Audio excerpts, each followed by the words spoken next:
Le deuxième point à l'ordre du jour concerne la modification des statuts de la communauté de communes de Saint-Dié-des-Vosges. Alors, c'est un point qui, pour ceux qui sont assidus, a été adopté à l'unanimité, et pas seulement l'unanimité de suffrage exprimé, cette fois-ci l'unanimité complète, lors du conseil communautaire qui s'est tenu le 21 septembre dernier, c'est-à-dire mercredi dernier. Alors, de quoi s'agit-il ? Vous vous en souvenez peut-être, chers collègues, nous avions, le conseil communautaire de la communauté de communes de Saint-Dié-des-Vosges avait décidé, le 22 juin dernier, de modifier ses statuts de façon à préparer par anticipation la création d'une communauté d'agglomération. Il s'agissait concrètement, d'une part, de prendre la compétence politique de la DIL, c'est une compétence nouvelle, d'autre part, de revoir le périmètre d'une partie des compétences que nous exerçons, notamment en matière de développement économique, d'aménagement de l'espace, de logement, de mobilité et d'environnement.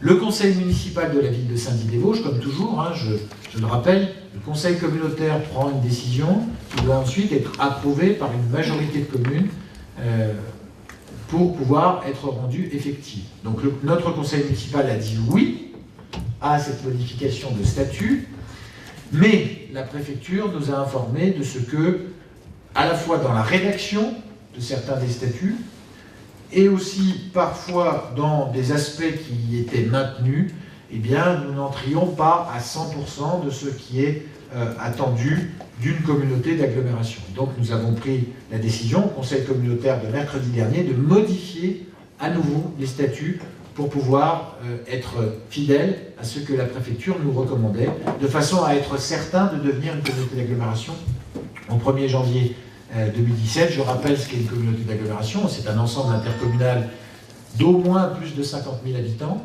sauf cas particulier, par exemple le fait d'être une préfecture ou d'assumer des fonctions de centralité exceptionnelles, par exemple en matière militaire, ce qui explique que, par exemple, Chaumont, que connaît bien M. Vincent Benoît, est une communauté d'agglomération, alors que la taille de l'intercommunalité est plus petite que la nôtre, ou que Verdun, par exemple, est une communauté d'agglomération en raison des régiments qui ont été longtemps présents.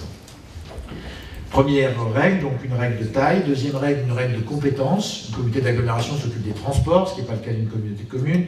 Elle s'occupe de la politique de la ville, donc dans les quartiers les plus pauvres, ce qui n'est pas le cas d'une communauté de communes.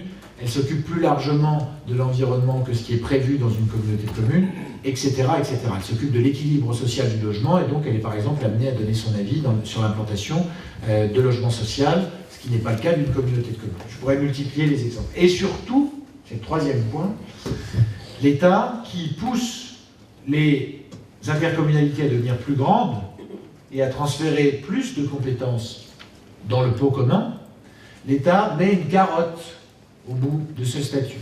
Et cette carotte, c'est la dotation globale de fonctionnement qui, nous avons fait le calcul, à compétences égales et compensées, si nous ne devenions pas communauté d'agglomération au 1er janvier 2017, nous ferait perdre 2 millions d'euros dès la première année. Nous pouvons gagner 2 millions d'euros en devenant communauté d'agglomération. Nous les perdrons si nous ne le devenons pas.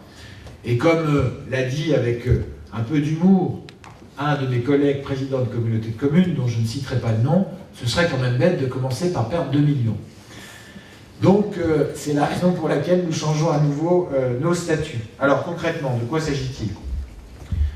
Quelles erreurs avions-nous commises ? La première, nous avions distingué la compétence culture de la compétence sport, enfin plutôt équipement culturel, équipement sportif.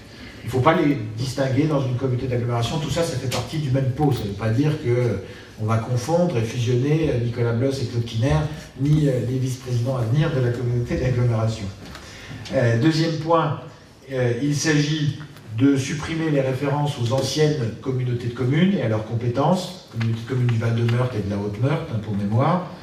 Il s'agit également de reclasser des compétences, c'est-à-dire de les faire monter de facultatives optionnelles pour qu'elles deviennent obligatoires. Donc c'est un peu paradoxal, mais pour les quelques semaines qui restent, nous serons techniquement et juridiquement une communauté d'agglomération.